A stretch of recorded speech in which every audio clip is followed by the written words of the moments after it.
Hey, Ashley Needles here. I'm wearing about a pound of makeup. I just finished a photo shoot.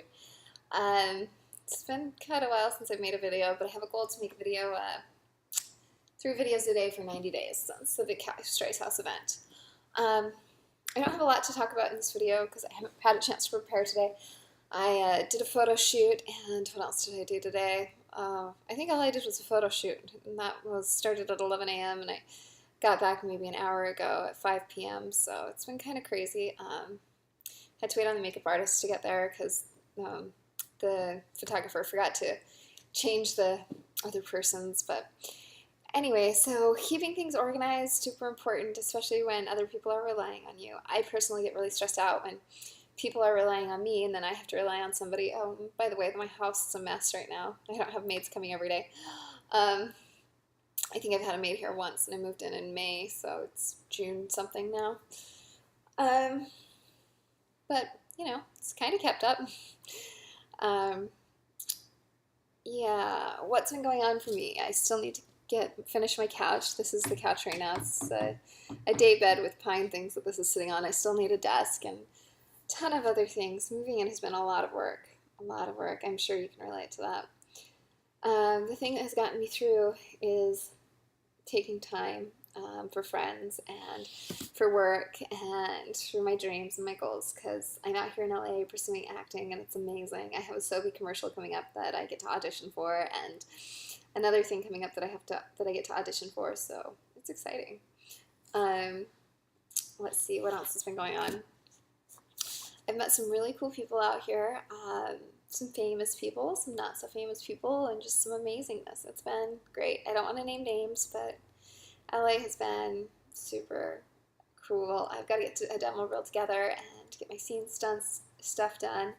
And that's what I'm pursuing right now in my life because it was my passion and it's always been my passion. So, um, anyway, I need to go take this makeup off because it's burning my face. And if you have a ton of allergies like me, it's hard. It's hard to wear makeup and it's hard to eat and it's hard to do a lot of the things. But you write down your allergy list of what you can have, the things that you are not allergic to. Because sometimes that's shorter, and then you're able to go to restaurants and hand them and being like, I can eat the things on this list. Anything else? No. So that works really well. I usually email it. Email is amazing. I love how we're getting rid of the whole chopping down trees thing. It's cool. Let's see. What else has been going on in my life? I went and got to see The Scottsboro Boys. It's a play. If you haven't seen it, you have to stay to the end because in the first 2 acts, you just don't get it. It's an incredible play. And at first, you get really offended and you get really uncomfortable, and it's really good. It causes you to change. It causes you to be inspired. And I mean, it may not seem like that at first. At first, it's very offensive. It was extremely offensive. But then it gets amazing, at least the one that I saw down here in LA. Um, then I got to see another play the other night called The Rainmaker. And the timing was a little off from the actors, but it was a really good play. In it, the guy has this boy go and beat a drum to help call the rain, and he has another guy go and tie the hind legs of a mule together. And then somebody else he has to go down and paint an arrow. Well, it gets to the end of the play, and you realize that each of these things are symbolic. The guy who needed to bang the drum, he needed to own his voice. He needed to own his own opinions and not continue voicing the thoughts of his brother. His brother, who tied the legs of the mule together, he was being an ass, and he was bossing his family around, and he was kicking them down. He was really hurting them. And then you have the guy he had paint the arrow away from the house, which was the father.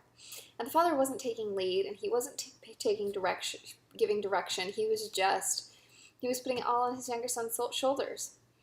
But by the end of the play, the youngest son owns his voice. He beats his own drum. The guy realizes he's been an ass and kind of, knocks it off. And then the dad starts leading the family. It was a really cool play, really well written. It was by Jack Keller, who sat behind me actually during the thing of it. And he saw me crying during one part where her brother is sitting there calling her ugly, the main character. And she's just having a really hard time. Like, she just sits there really stony while he does it, just agreeing. You know, she thinks she's plain, and she doesn't think that anybody's going to ever love her. And then he leaves, and then she breaks down. And then she goes, and the guy starts telling her she's beautiful for the first time. And the actress was able, with her face, to make this a very poignant part of the play. Because women, beauty isn't about being pretty. It's not about the physical manifestation of themselves. It's, especially in today's world, when the way a guy treats us, whether it's about our beauty, like, we're so sensitive about it. I know I am, at least, because it has a lot to do with our self-worth, how we feel about how much we deserve in life, and how good we are, and how great we are, and what we can accomplish and do with ourselves. So when somebody calls us fat or ugly or plain or anything, we have such a hard time. All growing up, I was called ugly. Every single day growing up. My mom used to sit there and tell me that I shouldn't wear that shirt because I looked fat in it. And, you know, I just had so many people every single day telling me I was pretty. And the first time anybody but my dad told me I was pretty, or any of my sister's boyfriends telling me I was cute, the first time I was 16. I was standing on the steps ready to go into my gymnastics class, and I was wearing a yellow shirt and some jeans, and somebody told me, said, hey, hot stuff, or something like that from this car, these Indian boys. And I turned to look who they were shouting at, and there was nobody behind me. And then they're like, it's you, we're talking to you. My world changed in that moment. Nobody had ever told me I was pretty. And standing on those steps in my yellow shirt, I felt like the most gorgeous thing on earth. I felt beautiful. It changed everything for me. And I think every girl, every woman needs to be told they're beautiful. Needs to feel beautiful and tell themselves how beautiful they are. Because once you start telling yourself something, other people are going to be like, yeah, it's true. I believe it. And you can't sit there and brag about it and like do it because you need it. You have to just actually be centered in your belief that you are as you are for a purpose, for a reason, and you are beautiful. Now, I'm saying this with a pound of makeup on that I'm about to go wash off because it's burning my face. But this is just where this video led. I don't know. There's so much to talk about. If you don't think you're beautiful, you've got to go to a professional photographer, and they can help you see your beauty. I was not feeling very beautiful when I ended up becoming a model. I sent in this shot that I'd had from something I did to this guy who was trade for portfolio, whatever, because I needed headshots to send out because I wanted to be an actress. And so I sent them out, and this guy named Jeremy Rasmussen in Utah, he's with Deep Focus Photography. He took me out, it was like the 10 o'clock at night, and he showed me that I was beautiful. He took some photographs of me, like lots and lots of them, in this old abandoned building and stuff, and I was just playing around, and I'm like, I have no idea what I'm doing, and blah. And he was just willing to teach me about S-curves and putting closest to the camera what I wanted to be the biggest, you know, like my eyes or whatever. And so we went out there and came back from the shoot, and he put them on the computer, and he gave me and he rendered the disc, and he was sitting there showing me while the disc was rendering, and I was stunned. I'd never seen myself that way. Like, you look in the mirror and you're looking for all your flaws, your imperfections, what you need to fix. But you get a photographer, and they will start showing you, putting into the camera your beautiful things, the things that you can't really see about yourself. I think that's one of the reasons why Empower Network is so powerful in people's lives, is because other people get to be their camera, get to be their lens reflecting back to them their own light and their own beauty. Like, they'll get on camera or write their blog post thinking nobody's ever going to read this and nobody's ever going to see this, and they'll just start talking and they'll just start writing, and suddenly they're like, I connect. They have people who are like, I connect with that. I get you. I see you. I know you. Oh my gosh, you overcame that? Wow, that's cool. Because everybody has a hard story. Everybody has something horrible that's happened to them. For me, it was chemo, drugged, raped, blah, blah, blah, blah, blah. I mean, I could go on. There's just a ton of bad things that have happened to me. And your story is a powerful asset in connecting you with others. I mean, a lot of people want to act like your past doesn't exist, like getting to know people's past isn't important. I had somebody sitting there telling me that the other day, and I literally felt like I was banging my head into a wall every time I've tried to talk to this person. And it's because they can't possibly get who I am unless they understand what I've done and where I came from and what I had to overcome in order to do the things that I've done. Because I've done a lot with my life that a lot of people haven't. And coming from where I came from, that required a lot. Most of the people I grew up with, they weren't able to go out and do the things that they wanted and live the lives that they were destined for because they never had the guts to step out of ordinary. And it takes a lot of balls to step out of being ordinary. It takes a lot of belief that the world has something waiting for you, that taking risks is going to be okay, that they can pay off, and that even if you lose what you have, it's worth it just for the experience. Now, there's a lot of people who are going to tell you, don't be a dreamer, don't do this, don't get all in, don't spend the money, because these people are afraid of anything that'll take you away from them being ordinary with you, because they don't want to lose you, and they will. These people will lose you because either they're going to grow with you or you're going to grow away from them and you're going to become something better and more beautiful than they ever dreamed possible. There's no other way to do it and succeed in Empower Network. You have to grow. You have to become a better person than you were the day before, or you're not going to make it. So you have to explore the depths of yourself. You have to strive for betterness. You have to really see yourself, look at yourself, see who you are, what you do, and I need to do more. I need to do better. I've done this. And once you acknowledge it and you see, oh, I've done this in the past, I don't want to do that anymore, you change. Even the acknowledgement of what you do, what you've been doing, helps you to transition into better, into greatness. Anyway, I've been talking for a while. It's funny because when I turned the camera on, I had no idea where this was going. But yeah, you're an amazing person. You have no idea how powerful, how important, and how special you are. You have a destiny that nobody else can fulfill. You have been through hard things for a purpose. People used to tell me that all the time, that the reason these bad things happened to me, the reason I was sexually molested as a child by a sadistic person who stuck needles up my asshole, the reason all these things happened, and it was for years that I had this sadistic person molesting me. It wasn't just like one time. And it wasn't just one person who molested me, but there was one who was very, very sadistic. The reason those things happened, people, when I would tell them, they'd be like, oh, well, that happened to you for a reason. And I was just like, whatever. You have no idea. This did not happen for a reason. It happened because somebody was sick and perverted and twisted.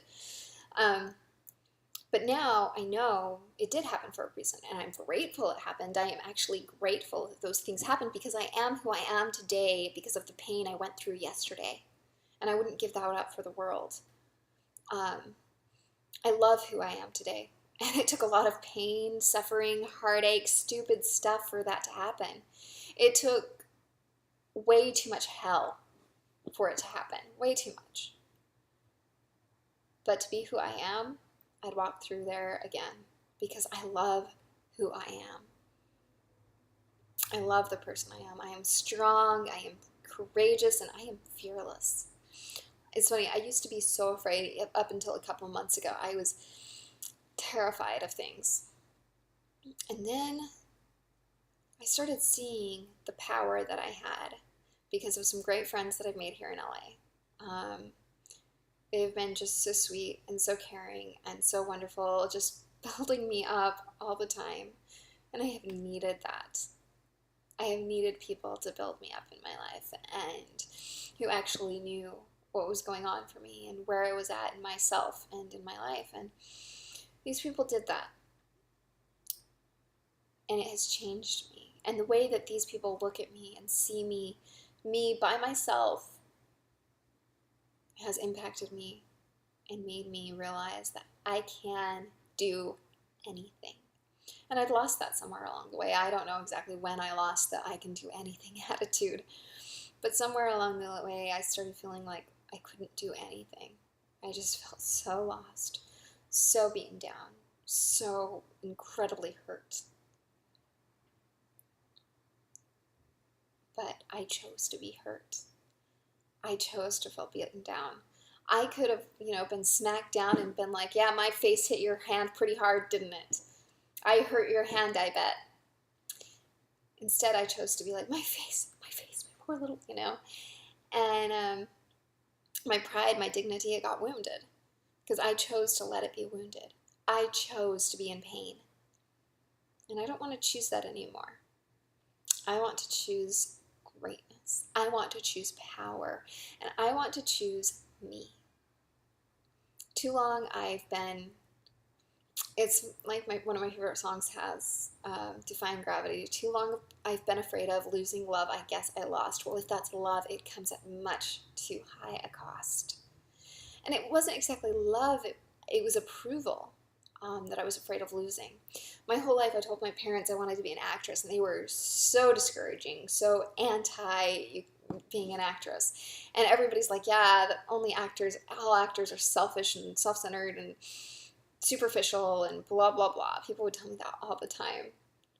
And when I was modeling, people would sit there and tell me how models are airheads and stupid and blah, have no depth. I'm like, yeah, that's me. I would just agree with them, even though it had nothing to do with me, and I was not like that at all.